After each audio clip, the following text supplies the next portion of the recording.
तुला माहित आहे यावेळेला आपल्याला जिंकायचं आहे ना? किती जोरात? किती जोरात? एकदम जोरात. या वेळेला आपल्याला महाराष्ट्रामध्ये विक्रम करायचा आहे. पुन्हा तुम्हाला सांगेन, इतके महापालिकेत नगरसेवक कोणाचे नसतील तेवढे आपले आले पाहिजे. महाराष्ट्रामध्ये सगळ्या नगरपालिका जे कुठे नसतील कुठल्या जिल्ह्यामध्ये तेवढ्या नगरपालिका आपल्या आल्या पाहिजे. जिल्हा परिषदमध्ये सुद्धा इतके सदस्य आपल्याला निवडून आणायचे की महाराष्ट्रामध्ये कुठल्याही जिल्हा परिषदेमध्ये दुसऱ्या इतके सदस्य येणार नाही तेवढे आपल्या पक्षाचे काय. बरोबर आहे. मामाने सांगितल्याप्रमाणे मोफर मामाने आणून ठेवलेले आहेत, गड्डे आणलेले आहेत, टोप्या आणलेल्या आहेत, इतके सगळं तुम्हाला मिळणार. पण याच्या व्यतिरिक्त काहीच नाही ना.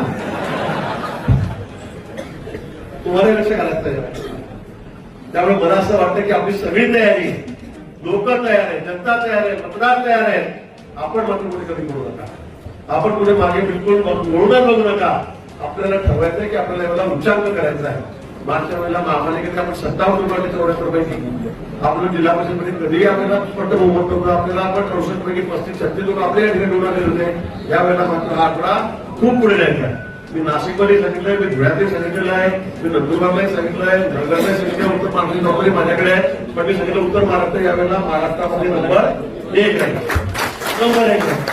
आणि म्हणून मला असं वाटतं की हे आपल्या भरोशावर मी सांगितलेलं आहे. मी एकटा मी येणार आहे, फक्त आपल्या टोप्यात मिळणार आहे, त्याच्यामुळे होणार नाही. त्यामुळे आपलं योगदान, आपली मदत ते सगळे याच्यामध्ये आवश्यक आहे.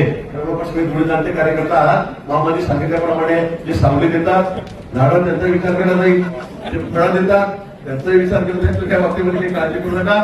आज अनेक सदस्यांनी या ठिकाणी प्रवेश केलेला आहे. नवीन सदस्य आहेत, सरपंच आहेत, पदाधिकारी वेगवेगळ्या पक्षाचे. मी पण आलेल्यापैकी स्थानिकांना ठिकाणी ओळखतोय, जाणून घेतोय. हा जिल्ह्यातून खूप मोठा हो. सगळ्यांना वाटतं की आम्ही भारतीय जनता पक्षामध्ये आलो पाहिजे, मुख्य प्रभाव करू पाहिजे. मोदीजींच्या कामाचा प्रभाव त्यांच्यावर आहे, देवेंद्रजींचं काम त्यांचा प्रभाव यांच्यावर या ठिकाणी आहे. आणि म्हणून सगळ्यांना असं वाटतंय की आपण या मुख्य प्रभावामध्ये आलो पाहिजे.